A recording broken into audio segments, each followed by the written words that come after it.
I wish you a happy new year, everyone. Hare Krishna Mataji, Prabhuji, please accept my humble obeisances. All glories Is to that Darth? Prabhupada. Hare Krishna. So, as Prabhuji has indicated, we are very fortunate to have our guest speakers today evening, who are very prominent in preaching and educating the individuals and the couples and families who are or will be involved with the Grahast Ashram, that is family married life. Partha Prabhuji and Mataji Uttama Mataji were married in 1971 and initiated by our founder Acharya Srila Prabhupada in 1973. They moved to the Sharanagati community in Western Canada in 1996 to help establish Varnashram. Seeing the project rocked by the numerous divorces and subsequent impact on the community development, they concluded the best service they could render to their spiritual master Srila Prabhupada would be to work to help stabilize and support marriages, which are the foundation building blocks of the Daivi Varnashram. Since 2004, after they trained as a relationship educators, they collaborated with other professionals to become the Grahastha Vision team. They have mentored many couples and facilitated seminars around the world. They are the one of the organizers who conduct the family retreat every year at Gita Nagari. Myself and my wife Rukmavati and Rohan Prabhu and Shilpi Mataji, who just done the wonderful kirtan, took the advantage of their personal association by attending 2019 retreat. Today, they are going to talk on very interesting and very important topic, practical tips for a happy and healthy family. So Prabhuji and Mataji, we are very lucky to have both of you, especially during the beginning of the new year, as most of us are married couples and with the kids and working on the verge of making the resolutions on the same topic. So this is very right time. We are so fortunate to have you on this occasion. So let us take the advantage of Prabhuji and Mataji as association, and I request you all will be ready with your questions when we open the floor for the questions and answers right after the class. So without further ado, so let me switch over to Prabhuji Mataji. Please proceed. Thank you very much. Hare Krishna. Happy New Year to you all. Yes. We're very happy to be with you in the new year.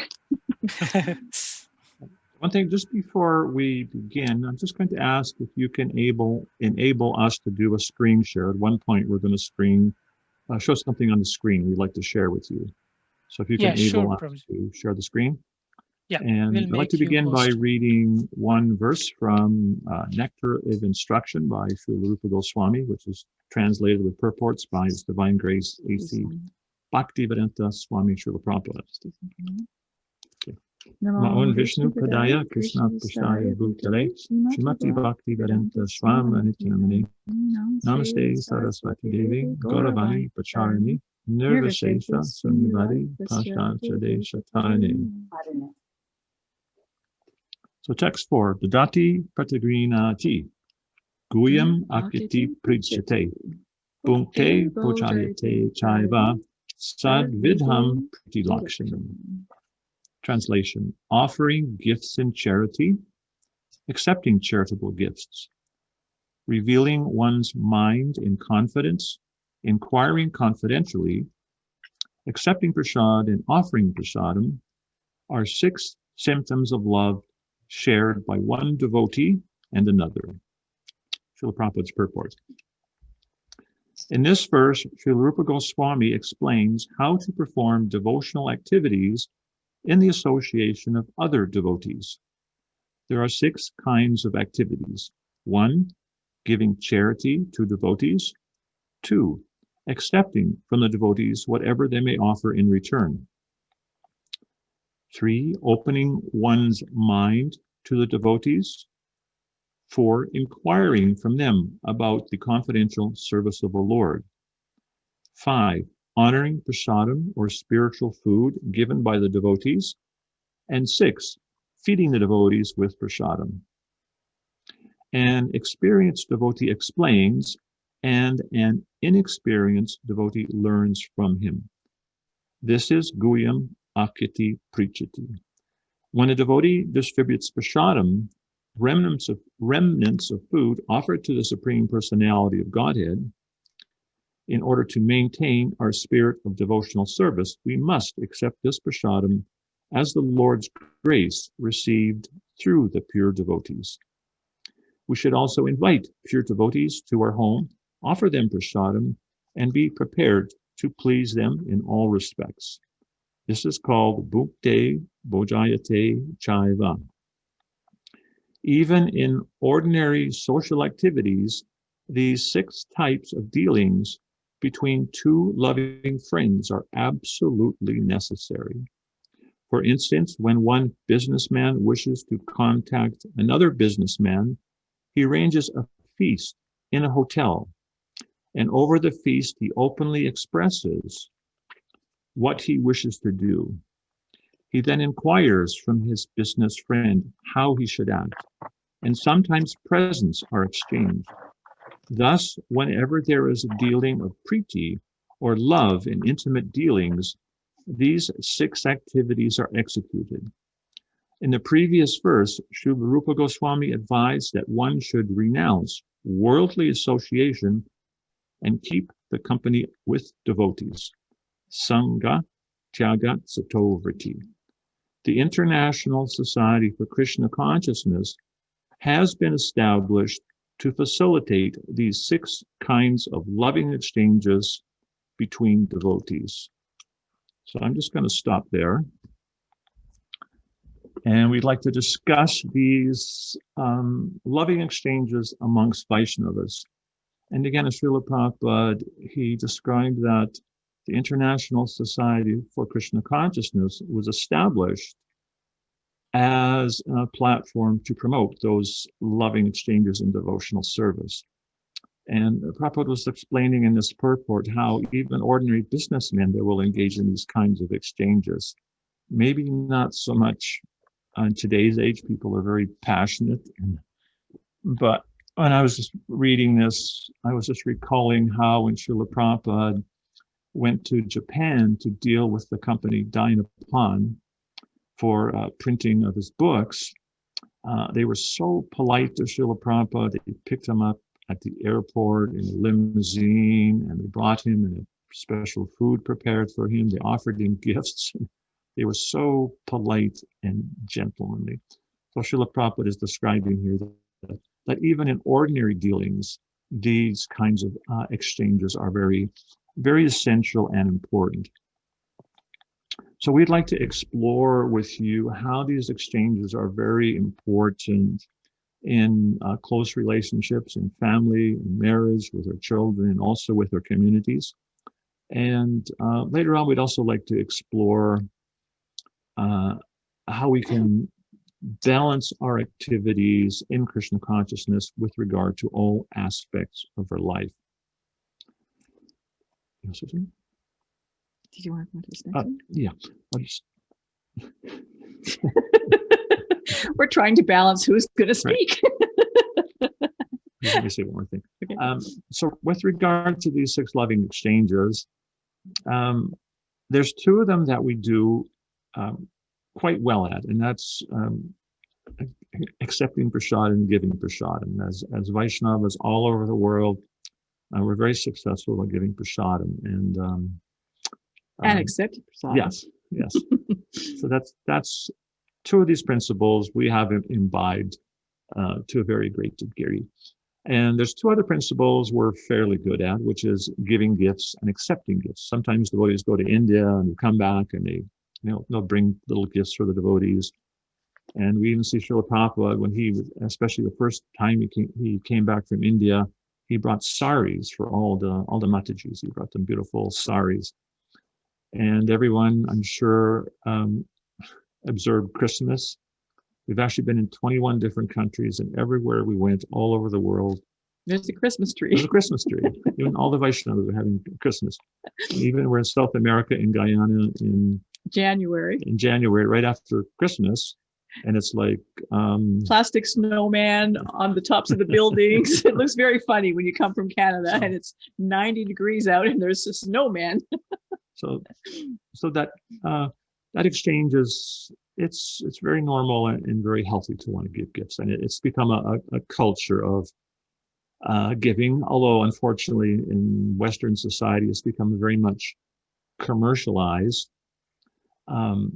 One thing we try to do with especially our grandchildren, is rather than give them some kind of material gift, we try to give them some kind of experience. We'll take them somewhere for some little adventure, do something little different with them.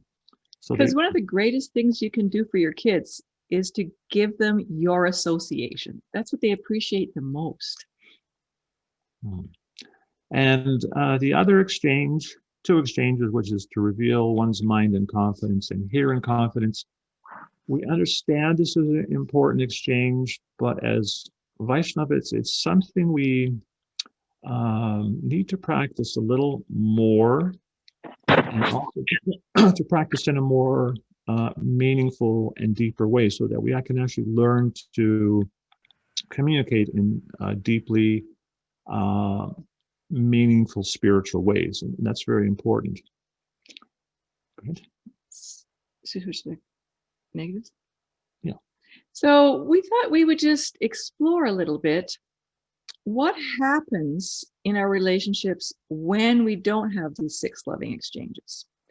So maybe you can pop a word or two in the chat box, each one of you.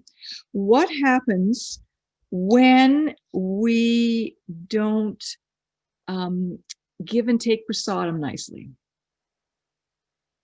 What if there's no prasadam? Yeah, you go somewhere, what happens when we don't have that nice exchange of prasadam? Just pop in a few words in the chat there. What happens?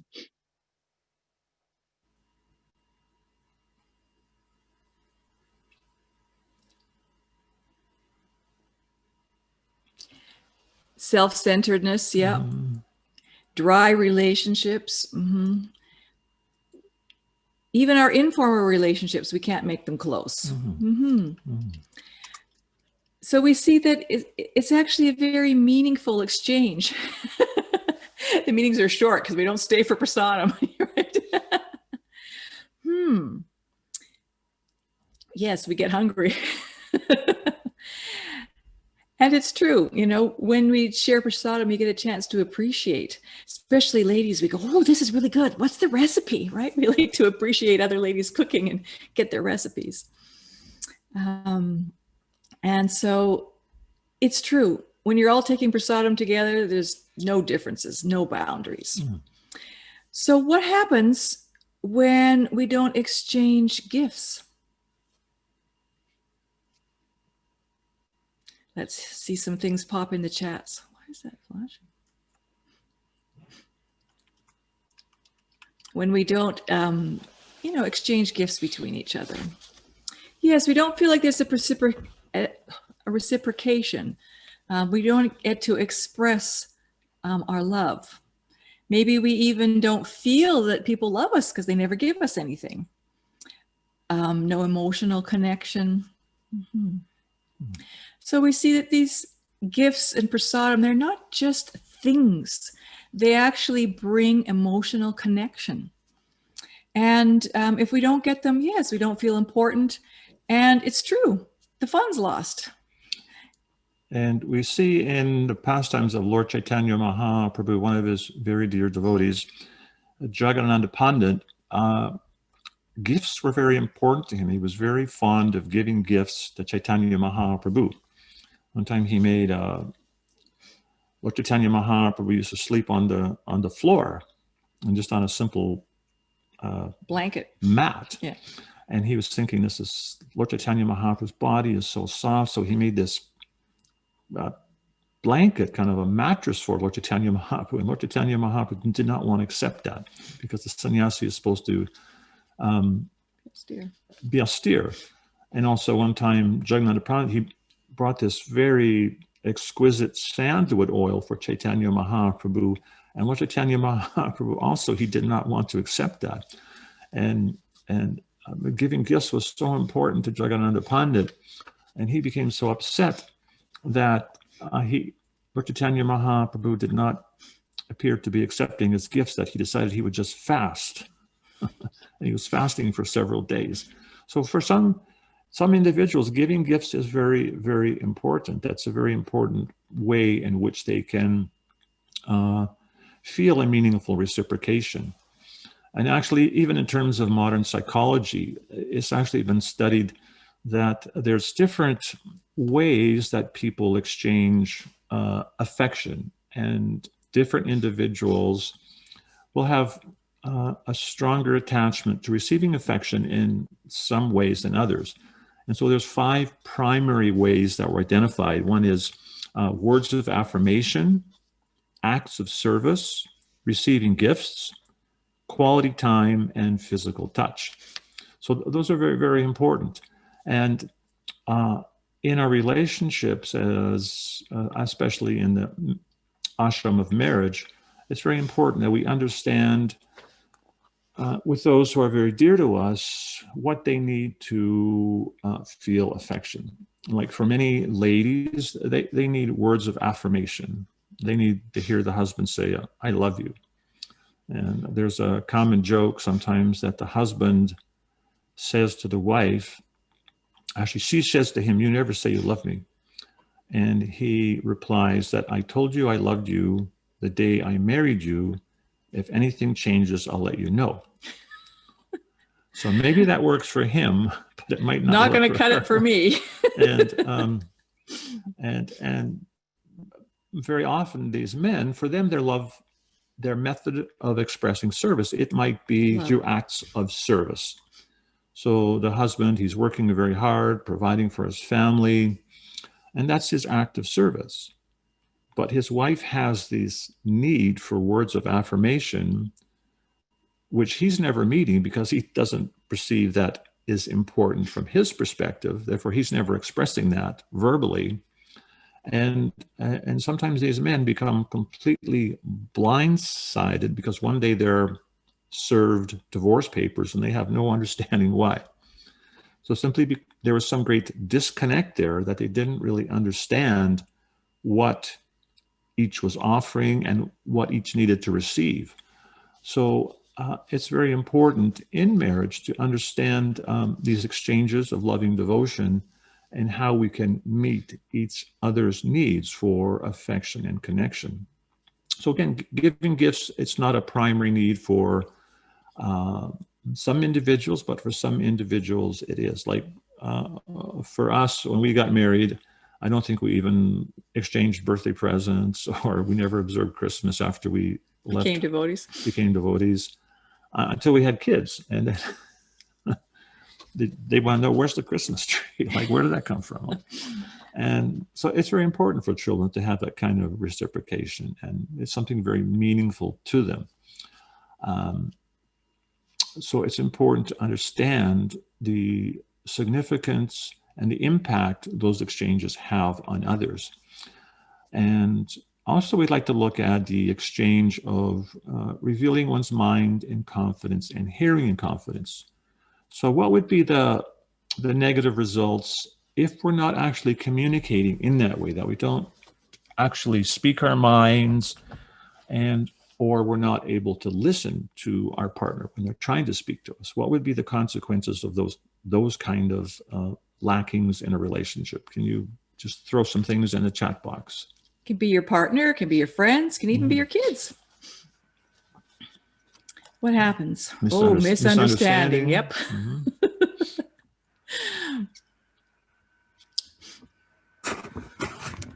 Distances, yeah. Disconnect, for sure. Judging. Don't feel loved. Yep. Could feel judged.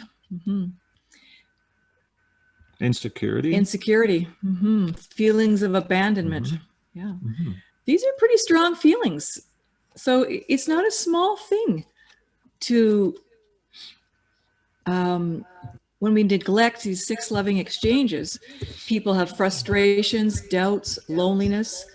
It can make for a very lonely existence.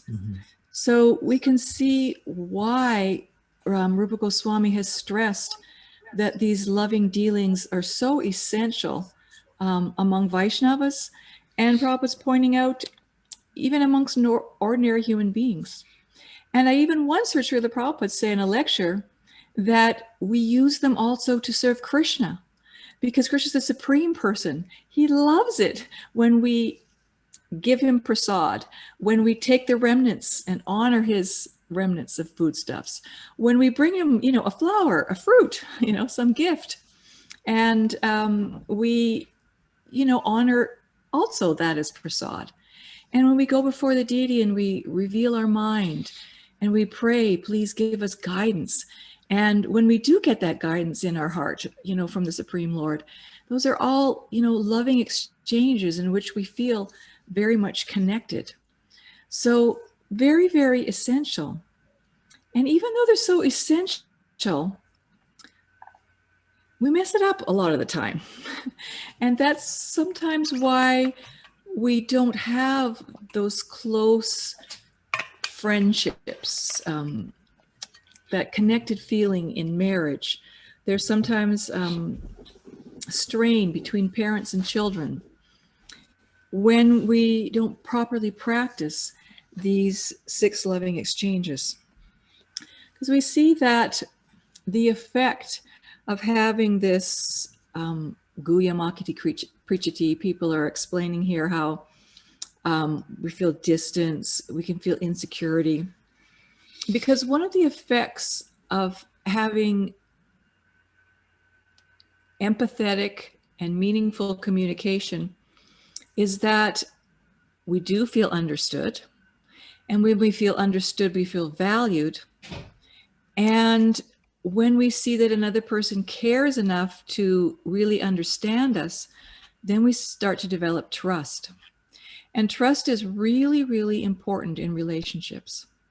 When you have that feeling of trust and a person is exchanging these loving exchanges, you have joy, then that's really how we experience love. The wonderful exchanges plus the trust, that enables love to really be present. That's how we experience it with the deity. We see the deity reciprocating. We feel joy from our interactions with the deity, and we start to develop love.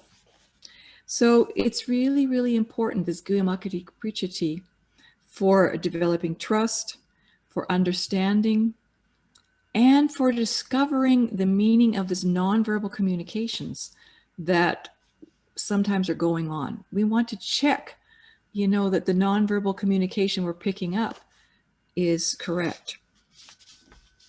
So Rupa Goswami, he's describing to reveal your mind in confidence and hear in confidence. So we'd like to look at what does that mean to reveal your mind, and what does it actually mean to hear?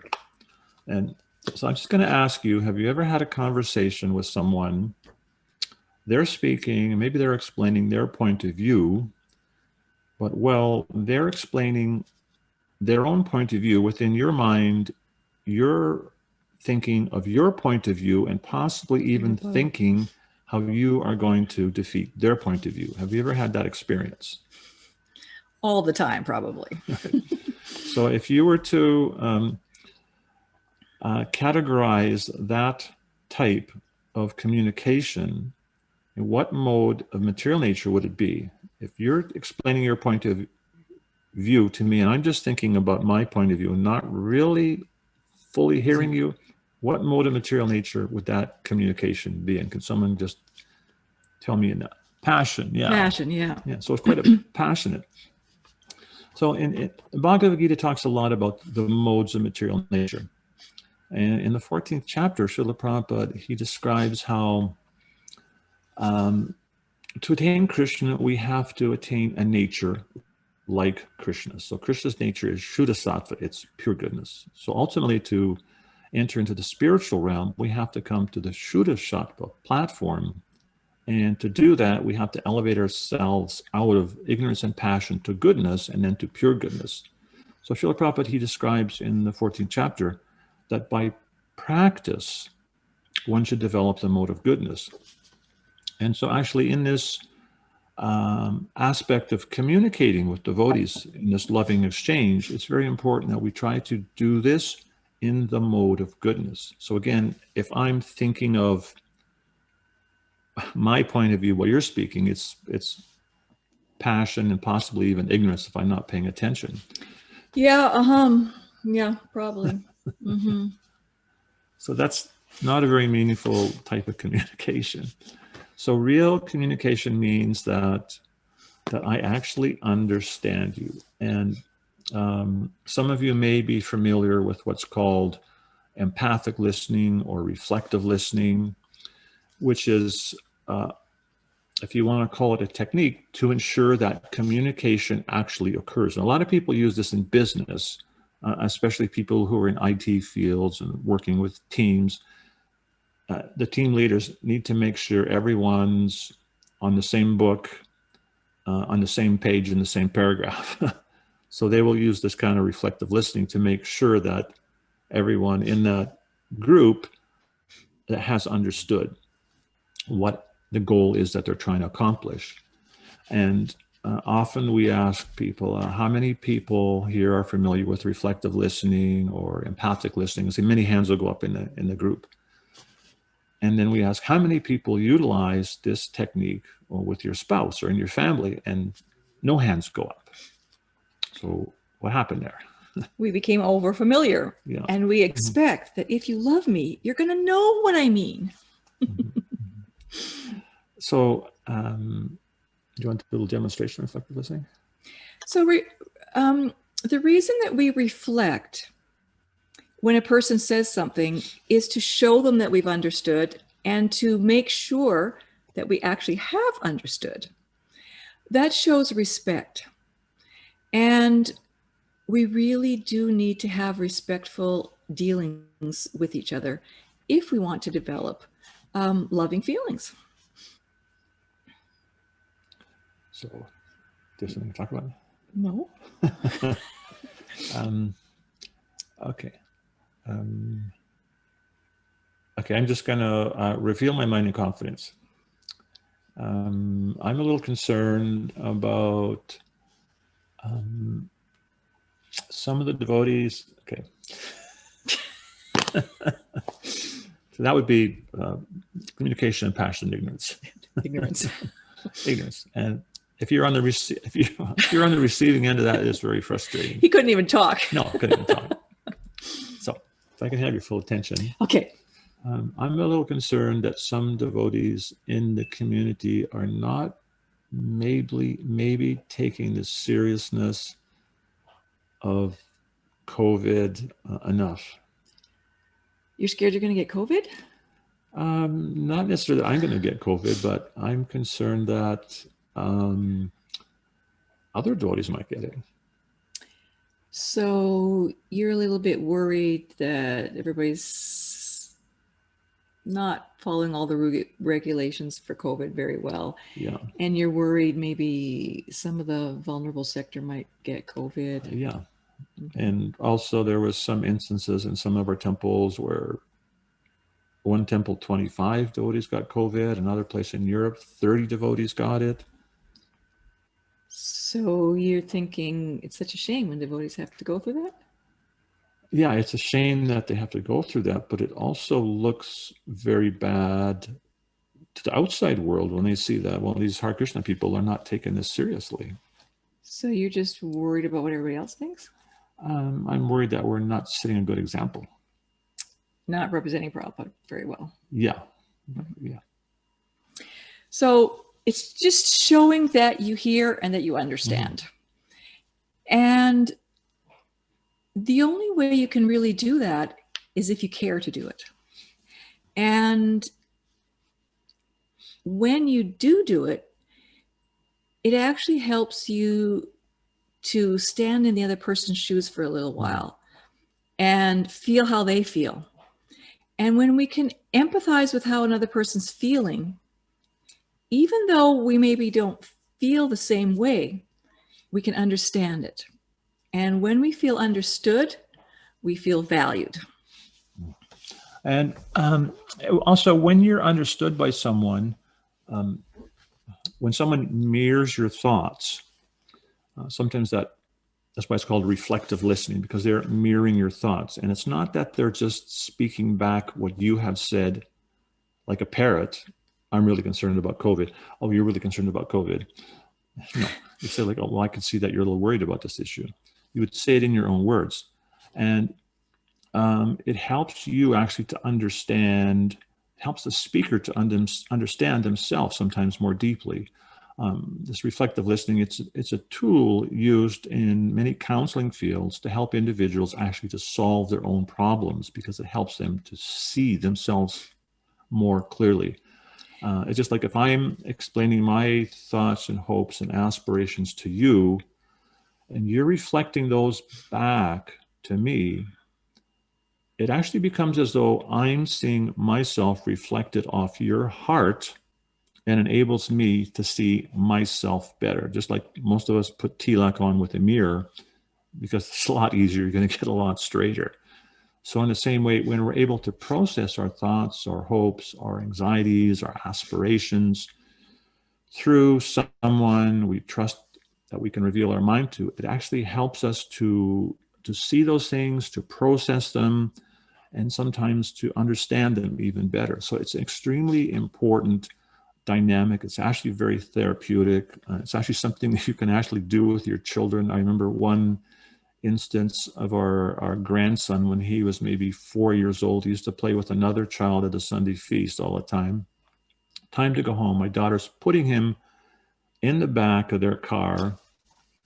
He's freaking out. Literally, there's steam coming out his ears. And I happened to walk by the car, and I saw little Gary just like screaming his head off. So I stuck my head in the car. I said, "Hey, Gary," I said, "you really liked playing with your friend Narungi, don't you?" And he said, "Yeah." And it was just like the steam just kind of went out. So it's actually, if you can identify a person's feelings, it very much has a very therapeutic effect. It shows that you care about them. That's why it's called empathic listening. Empathy is something very powerful, and it's very important in relationships to have those kind of exchanges. And also in terms of challenges, sometimes in marriages we might have challenges and differences of opinion. Actually, I'll rephrase that. I will say in marriage we will have differences of opinion and challenges. And if we can respectfully use Rupa Goswami's recommendation of a loving exchange to discuss our differences, even though we might totally disagree on some point, if she can understand my point of view without judging me, and if I can understand her point of view without judging her, we can relax enough to negotiate something that's going to work. Yeah, and even we can agree to disagree and still love each other. Whereas if we don't actually understand each other, take the time to listen, then you tend to feel unloved, not understood, and the conflict just becomes amplified. And as Srila Prabhupada, he described once how in a healthy Vaishnava marriage, he said, sometimes there'll be a difference of opinion. There might be a little argument between husband and wife. And he said, but it's just like a thunderbolt. There's a boom and there's no rain. So sometimes husband and wife, they might have a little exchange, but they talk it out and next minute it's gone, because they've utilized Rupa Goswami's recommendation for a loving exchange, even in something they disagree on. So this is important in terms of Vaishnava theology, because we understand that when you engage in devotional service, the ocean of material existence will shrink to the amount of water in the hoofprint of a calf. So we might have some problem that might seem oceanic, but if we take that time to respectfully and compassionately understand each other through this recommendation of Rupa Goswami, or if you want to call it empathic listening or reflective listening, when we come to that point of understanding each other, the problem actually takes a completely different perspective. And especially as Vaishnavas, because we do that, it becomes much easier to cross over those differences. I know for myself, you know, being in this woman's body, it's very easy to get anxiety and stress. And sometimes the only way for me to really process that anxiety is to talk to somebody about it. So if I'm trying to figure it out myself and I start talking to my husband about it, if he just like starts shoving some solutions down my throat, I kind of disconnect and I get more anxiety because I haven't processed them yet. I don't exactly know what part of the problem's causing me the anxiety, or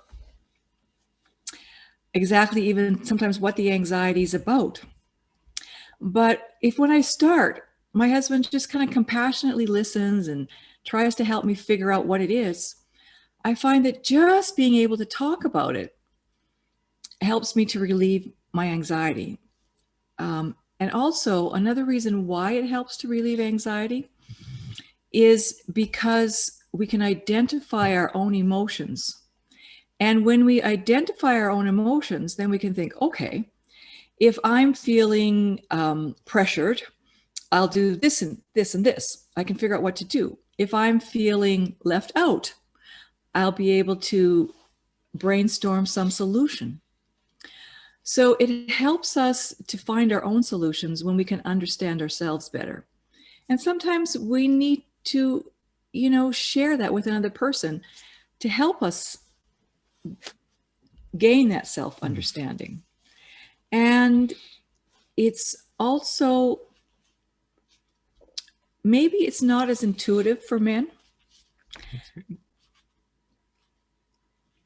And he wants to explain why. Yeah. Generally, when we explain this in the seminars, the women are going, yep, yeah. Mm-hmm. And the men are going, I don't quite get this. And the reason men don't quite get it is we're wired a little differently than females. I disagree. You're not wired differently. You've been conditioned differently. Right. Okay. We're conditioned differently. And so men have been conditioned culturally to not stuff it. Yeah, to stuff their emotions and not really have a vocabulary of emotions and to understand emotions. And physiologically and psychologically also, men are not quite as emotive as women. For women, it's an extremely important need.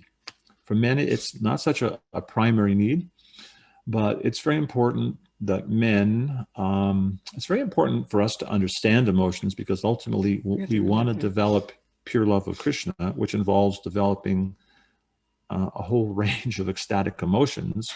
So how will we develop ecstatic, loving emotions for Krishna if we can't even understand and have a vocabulary for our own emotions?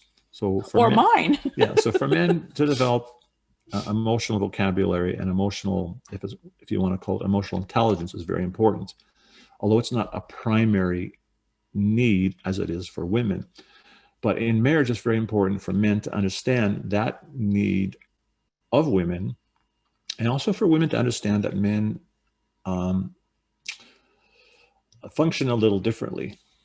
And so for many situations, if they're confused by what their wife is saying, and men tend to continually analyze their wife's attempts at communication as an opportunity to provide a solution, because we tend to be a little more logically oriented, and that's good in many ways.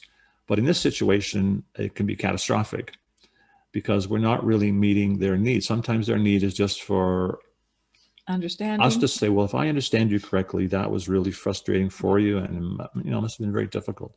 Sometimes that's all they need. And if men can just understand that, a lot of problems are solved.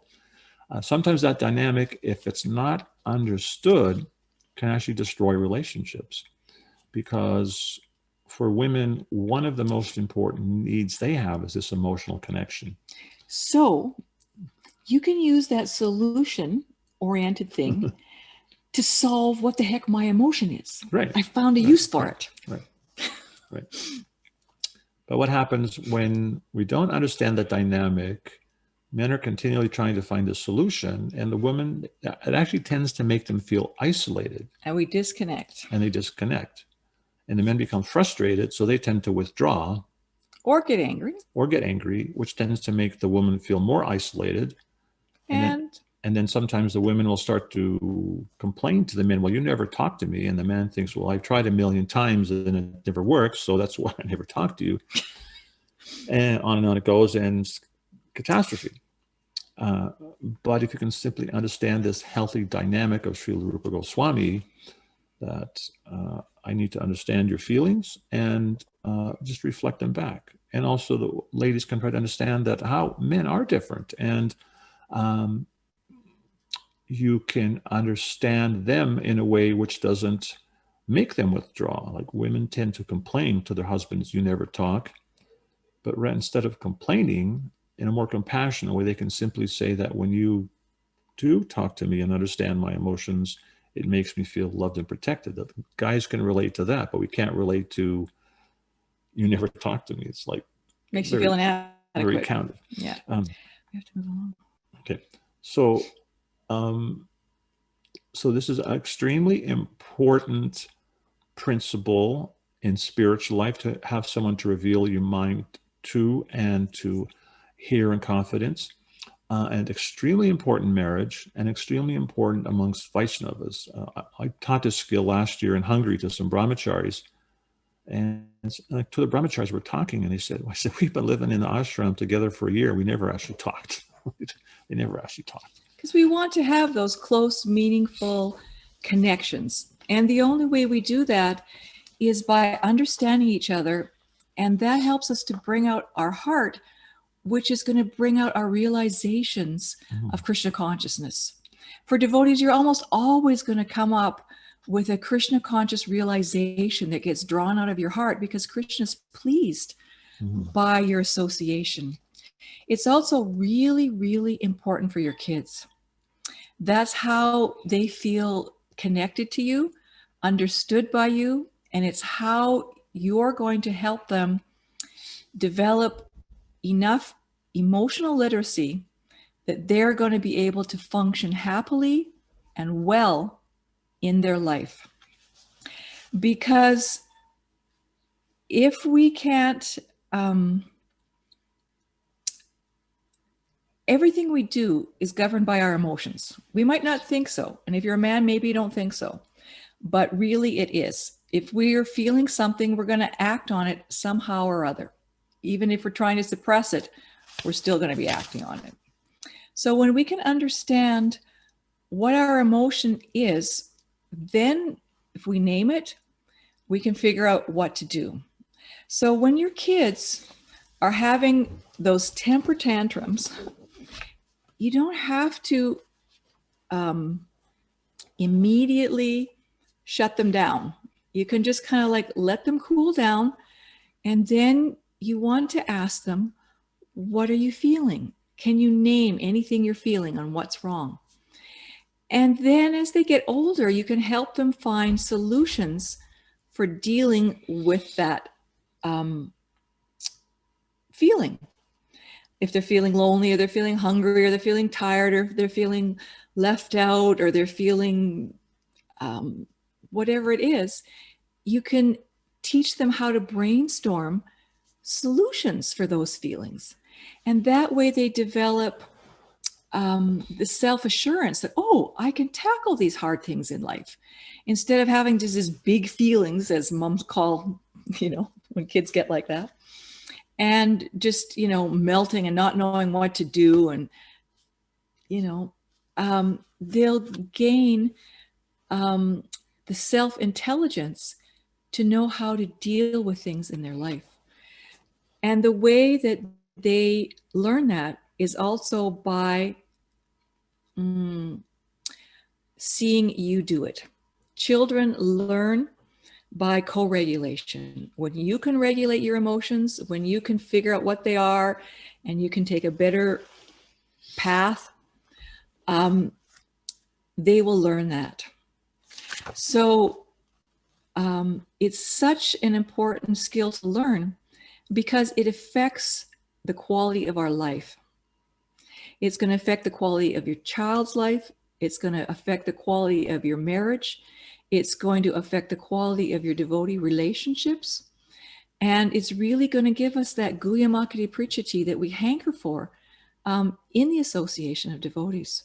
So it's so important to take the time to understand each other's feelings. Even though it sounds airy-fairy, it actually leads to heart-to-heart connections on our understanding of Krishna consciousness and how we're going to apply it. I was teaching the brahmacharis in Hungary this process, and I had them discuss the verse in Bhagavad Gita where Krishna tells Arjuna that, Arjuna, I told you everything, you deliberate on this and then do as you wish to do. And so I was coaching some of the brahmacharis, and there was one older brahmachari talking to a new brahmachari, and he asked him, what does this verse mean to you? And the younger brahmachari said, well, I think it means that Krishna trusts me. And so the brahmachari reflected that back, and then he asked him, well, how does that make you feel that Krishna trusts you? And this new boy, he thought for about 60 seconds, and then he said, well, the fact that Krishna trusts me, he said, it makes it easier to surrender. And I thought, wow, that's really deep. That just came out of some new bhakta. Like, so when you actually use that process in your philosophical discussions, with your wife or your friends or your kids, in your kids or your classes, you actually get some very, very deep realizations. So it's a very powerful spiritual dynamic there. And it's something you don't want to, just as we don't want to neglect taking prasad, we do not want to neglect developing these kind of deep, meaningful Vaishnava relationships through revealing our minds in confidence and hearing in confidence. I think we're going to perhaps, do you want to say anything else? Open up for questions? Maybe we'll just talk a little bit about balance. That's one of the most common questions we get from grihastas is how the heck do you balance everything in life? In our seminars, we do a little, brainstorm of all the things that brahmacharis have to balance. It's about 6 things. And then we do get people to write down for grihastas all the things they got to balance. And there's usually about 40 items on the list. So it's obviously a challenge for grihastas how to figure out the right balance in life where your husband's happy, your kids are happy, and our job is functioning so that we can support our families, so we can give generously to spreading Krishna consciousness, and how we're going to balance finding that unique service that we can do for Srila Prabhupada's movement, and how we're going to fit that into our life. Because those are the things that give us meaning, how we can contribute back to society, because Krishna, Srila Prabhupada has given us so many wonderful gifts. And so we want to take those gifts to heart. We want to take time for dedicated, chanting, meaningful reading, a family life where we're doing Krishna conscious activities at home. We're not just going on our own TV sets in our own rooms, but actually, hearing and chanting together. And that builds a wonderful foundation. Grihastha life should be done in the mode of goodness, utilizing the gifts that our acharyas have given us to make a very strong foundation for the house that Srila Prabhupada has envisioned that we can share with each other. So grihastha ashrams are very, very important to have a strong foundation, that you have those loving relationships, that you have a balance, that you feel like I have enough time for my sadhana and I'm reading enough for the strength and my kids are well looked after. So that gives us the strength that we can give back and we can find something meaningful that we can do together or separately for, the pleasure of Srila Prabhupada and Krishna. And when we find that balance, it's actually so satisfying. So I think a big part of balance is realizing when you're not satisfied, and pinpointing which of your important values you're perhaps not giving enough time to. And then reevaluating once you've looked and examined your values. So as devotees and aspiring Vaishnavas, obviously one of our values is our own spiritual life and spiritual progress. We also have the value of, our family, supporting our family, looking after our children. Those are very important values. We also have the value of wanting to make a social contribution, of being responsible and making some social contribution to Srila Prabhupada's mission. So those are like important values. And as Uttama was saying, sometimes amongst those values, maybe it seems like competition or, how do we juggle all those things? But balance, sometimes we get asked that question, well, how do you balance that? And I always like to say that the answer to that question is actually in the question itself. It's the word balance. I'm sure almost everyone here knows how to ride a bicycle.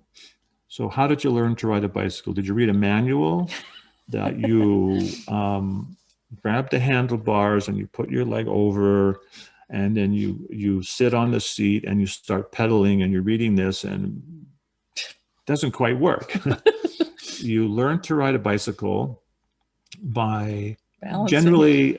generally your dad would kind of hold the back seat when you got on and you'd kind of like run along beside the bicycle. And then all of a sudden you wouldn't realize and it kind of lets go. So actually in our life, it's very helpful if we can have mentors who can help mentor us in learning to understand the important values in Krishna consciousness.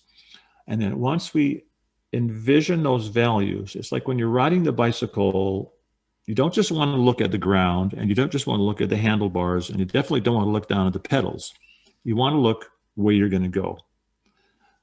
You look at where you want to go and you start moving forward, and then gradually you move this way and that. Maybe you just almost topple over a few times, but gradually you learn to get the balance. And the balance, it's something dynamic. It's always happening when you're riding a bicycle. You just learn how to spontaneously adjust.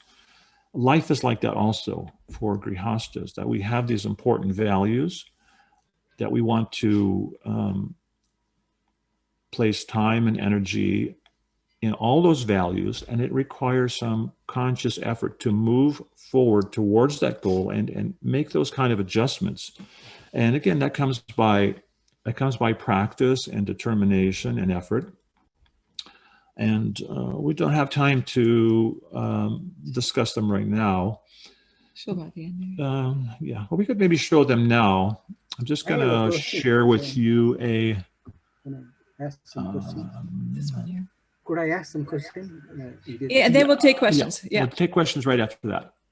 So you can start popping your questions in the chat, and then we'll just posting here our Here's the slide up here. Our so these principles are and values. 12 important principles and values for grihasta life. And the first is alignment with Srila Prabhupada, which is very obvious. Second is spiritual growth and progress, which we understand that we want to develop love of Krishna. The third is spiritual equality and material difference, like we were describing some of these differences in male-female psychology. That's an important value to understand that. It makes life a lot easier. Positive and realistic vision, to understand what are the realistic goals for grihastas. We are going to fight, but we can figure out how to resolve it. Mutual respect and appreciation, that's very important. And again, one way we can exhibit mutual respect and appreciation is through this open and honest communication. Commitment and dedication is very important for marriage. Open and honest communication, again, we were just discussing this.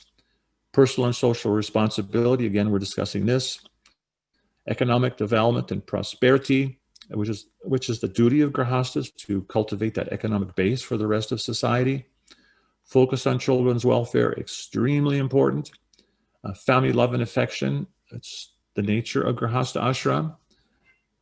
And 12, a regulated, balanced, and exemplary lifestyle. So I don't know if you can see on the side there. Yeah, it's there, VaishnavFamilyResources.org. We have a website. You can find more information on these 12 principles and values, and also find ways that you can implement these in your life to help you have a peaceful, successful, meaningful Grihastha ashram, and find ways and means to make a meaningful contribution according to your ability to Srila Prabhupada's mission. So maybe here we'll open it up for questions if someone wants to ask questions or put them in the chat box. Yeah, Prabhuji, actually, before I open the floor for questions, just a real quick announcements before we are going to lose the devotees. So we want to make quick announcement, Prabhuji, if you don't mind. Go ahead. Thank you very much.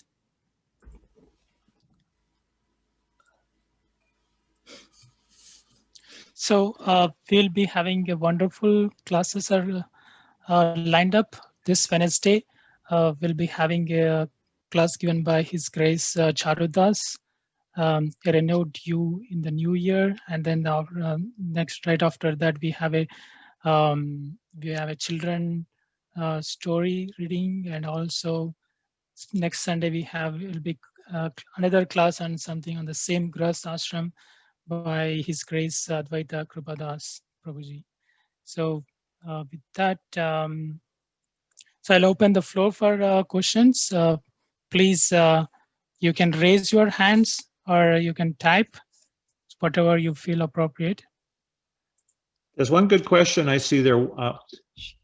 What are the remedial measures in case of a disrespectful argument? This is a remedial measure. And it's the remedial measure. It's a bit like if you're shooting a video and you don't get the scene quite right, you just say, okay, let's do that again. Let's take one, cut. Let's erase that and do it again. So you can always go back and do it again. And also a very important remedial measure, if you are becoming escalated or angry in a dispute or problem solving, if you're feeling yourself escalated, you want to take a time out. When you become angry, your body becomes flooded with a hormone called cortisol, which tends to make you feel very tight and angry. And it cuts off the reasoning, rational part of your brain. So whatever you say or whatever you do is not likely to be respectful. Right. So you need to take at least 20 minutes out, and that cortisol will become filtered out of your bloodstream. You'll be a little calmer, and then you can go back and try to respectfully navigate that challenge. And also, someone asked the same question: how important is forgiveness? Krishnadas Kaviraj, he gives a list of the preliminary symptoms of ecstatic love of Krishna, and one of the first ones, forgiveness. Because if we had ecstatic love for Krishna, we would actually see, oh, this person or even my spouse is just apparently appearing to drive me crazy for some reason, but actually, my dear Lord Krishna, he wants me to develop some patience and tolerance and humility and kindness and respect. If we were pure devotees, we would think like that. So Grihastha ashram is an opportunity to practice developing the qualities of pure devotional service through forgiveness and respect and compassion and kindness. The reason forgiveness is so important is because we need to be able to stop meditating on that thing. It's actually more for us than the other person. Forgiveness doesn't mean that the other person was right, that what they did was proper. It just means that you're not going to carry that grudge for forever, because we want to think about Krishna. So we need to be able to move on, find that peaceful place in our heart. So any other questions? Prabhakar Prabhu, you said you have a question. You can unmute and ask.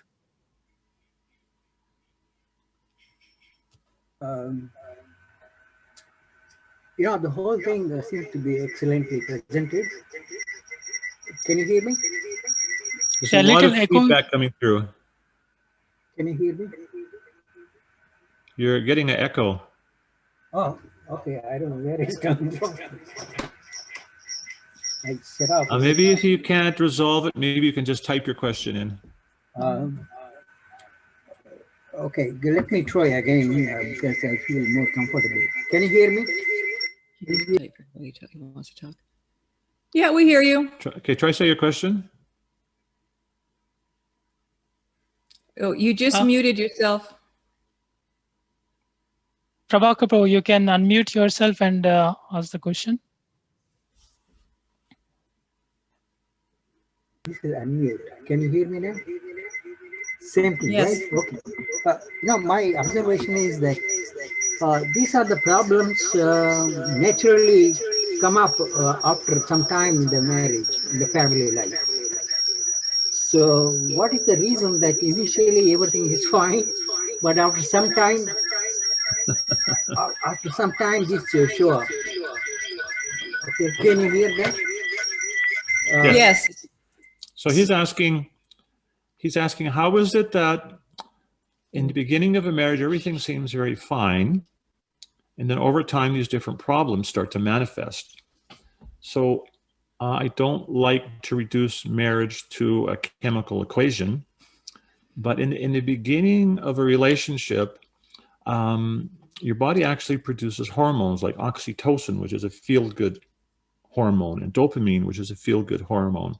And sometimes it's referred to as the honeymoon stage in marriage. And that can last sometimes for 6 months, a few years, but eventually that hormonal high, if you want to call it, kind of diminishes.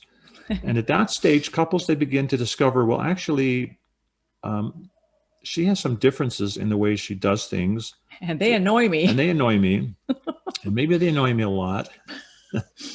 And that happens in all marriages. That happens to all couples. It's 100% normal.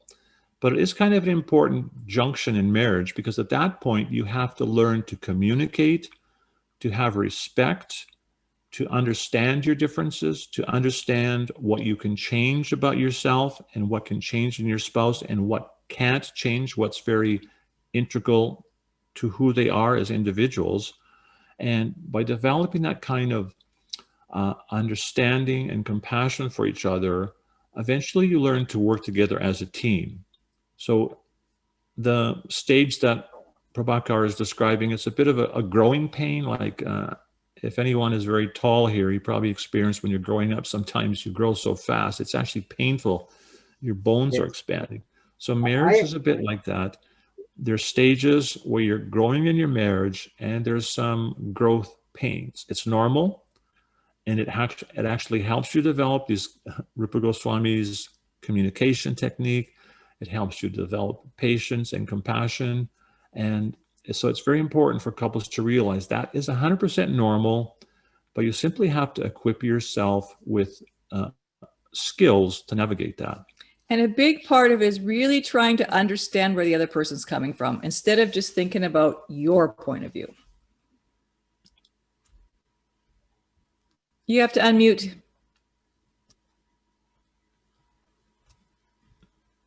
Years, 2 years, that is a long time. And we raised successfully 3 children. They're all medical doctors. We're all very happy. But the thing is, my wife always feels that we're not able to communicate, you know. So when my wife joined the family, she was hoping that she will get everything what she needs from the husbands. When I got married to the same lady, I felt that I'm going to be happy for the rest of my life. Now, how do you resolve these issues? You know, I can't think that my marriage is going to solve problems I never had before. That's right. the question. Somehow that's the way the mind works. When you get married, you think the other person's going to make me happy. In 1968 or 69, Srila Prabhupada was sitting in at a wedding in New Vrindavan. And Srila Prabhupada said, now you each have to figure out how to make the other person happy. We're just in there thinking, how are they going to make me happy?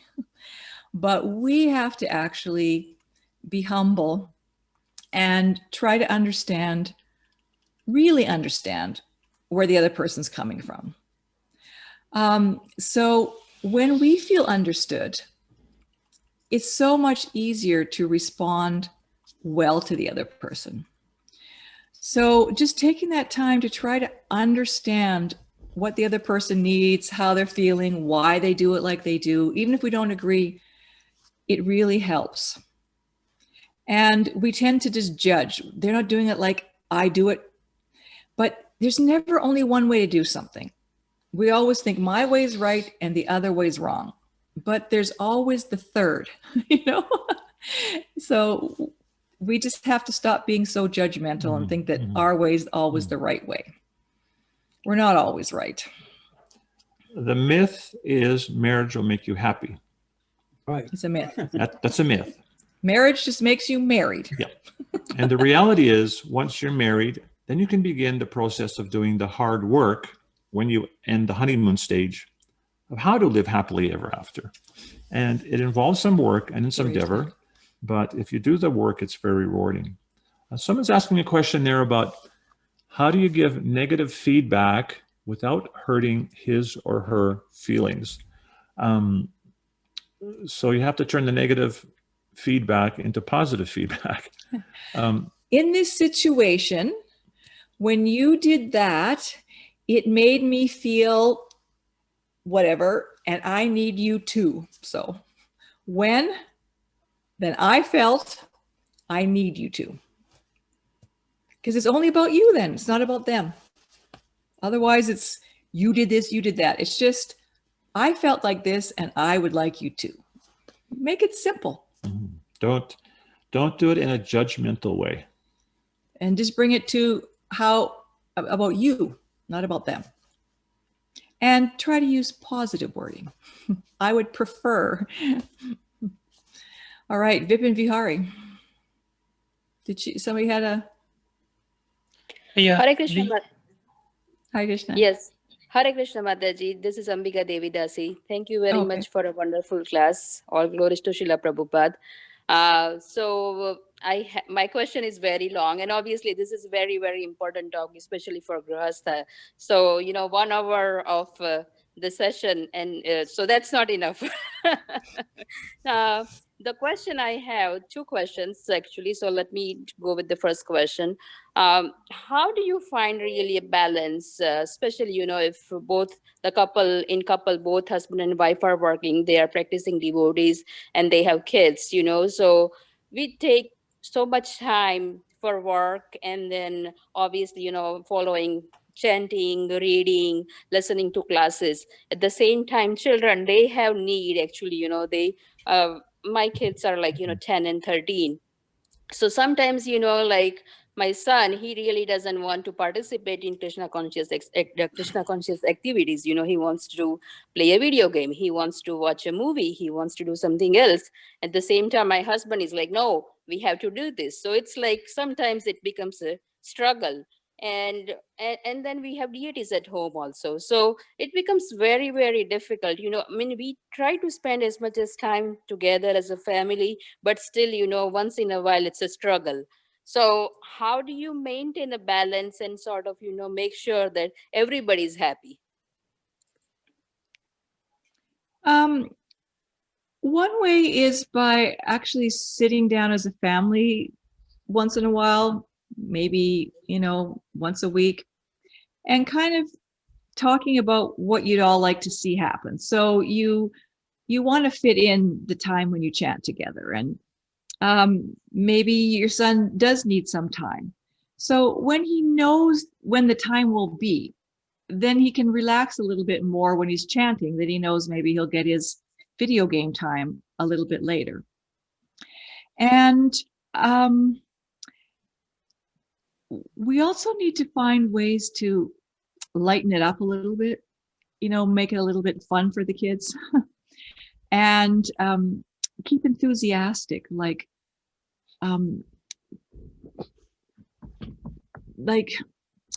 if when we're doing the dishes all together, it somehow becomes fun in some way, or, when we're worshiping the deity, we speak a lot about how wonderful it makes us feel, or how beautiful the deities are, or how probably we like this, not just we have to do it this way, we have to do it that way.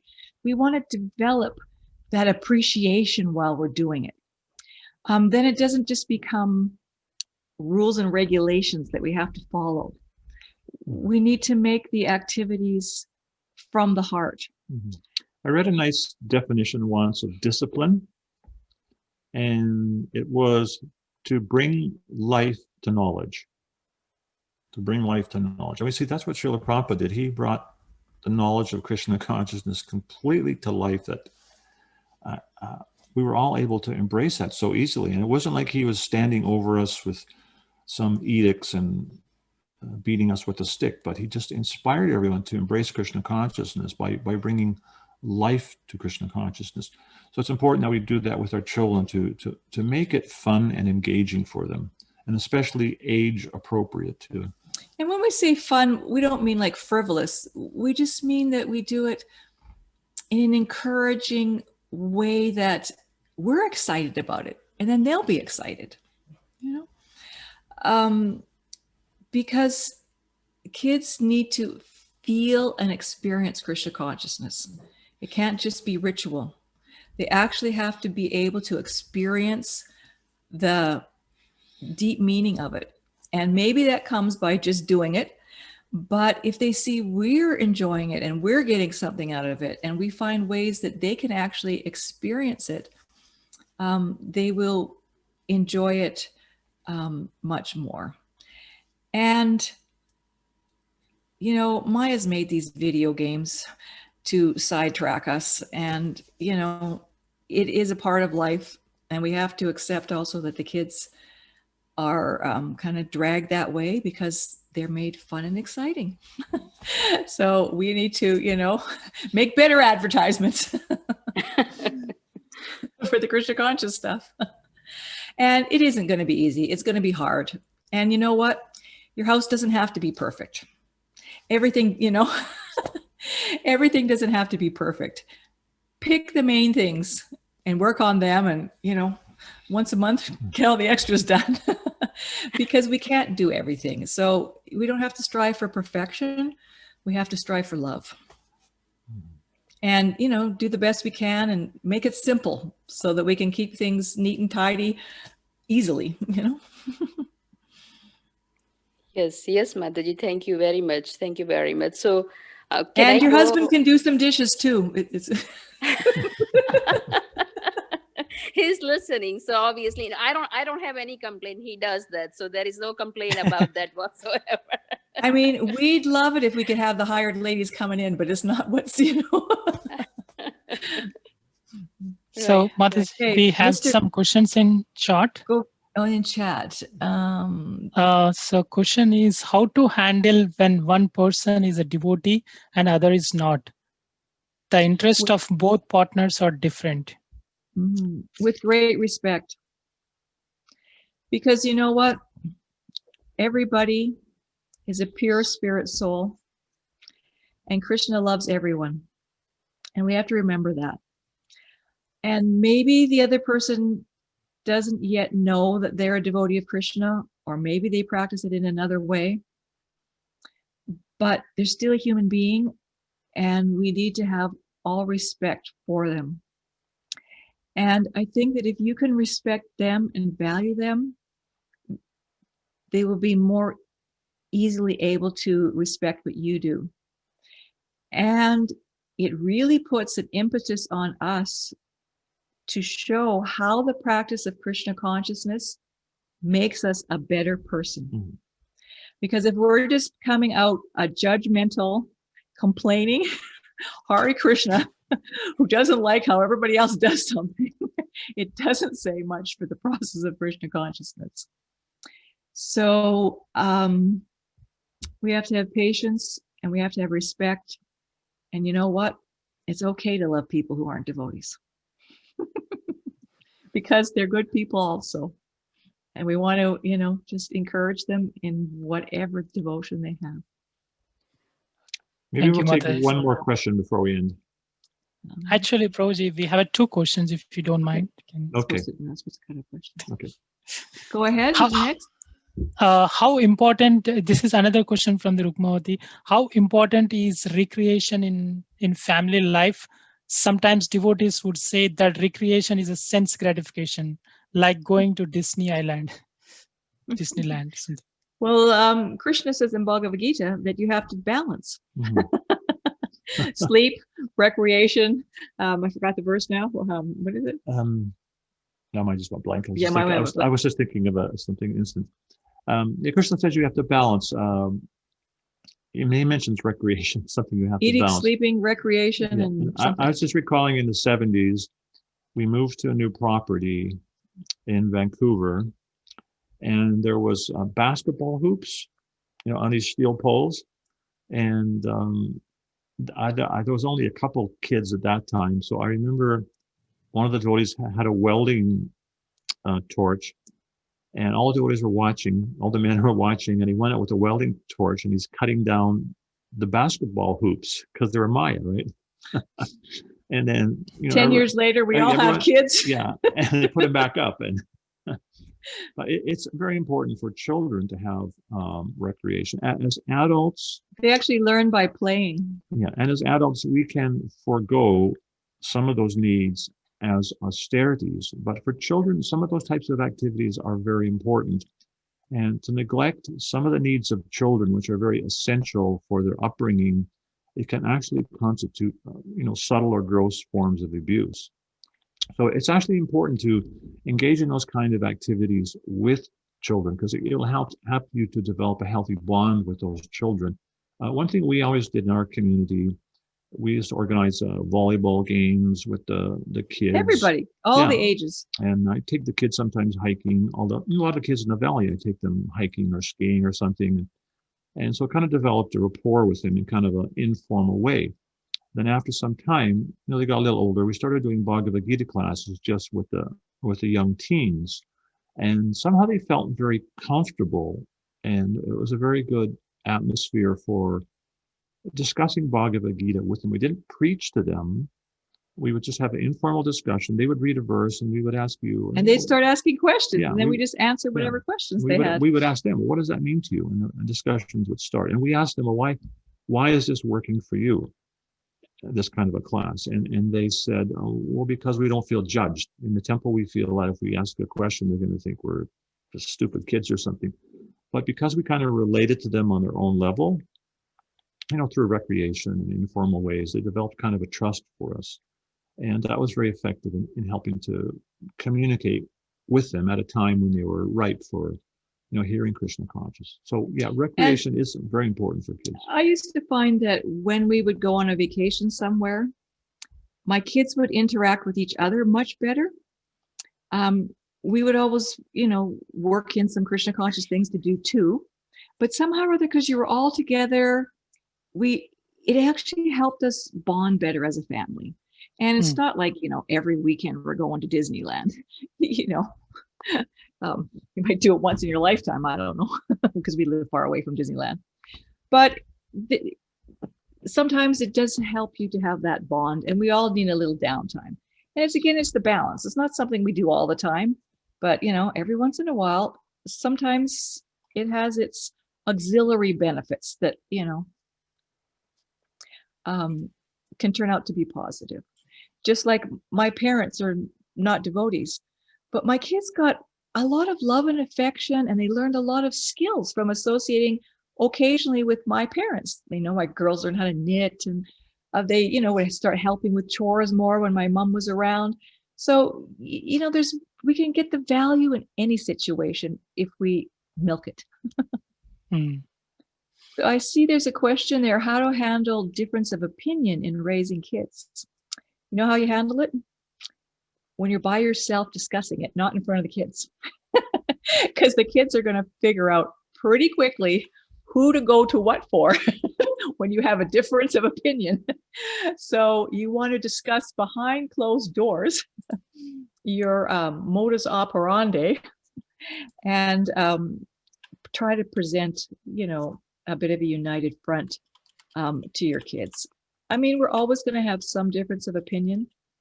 So it may be good to actually sit down and maybe even get some parenting education on what are the most effective methods to use.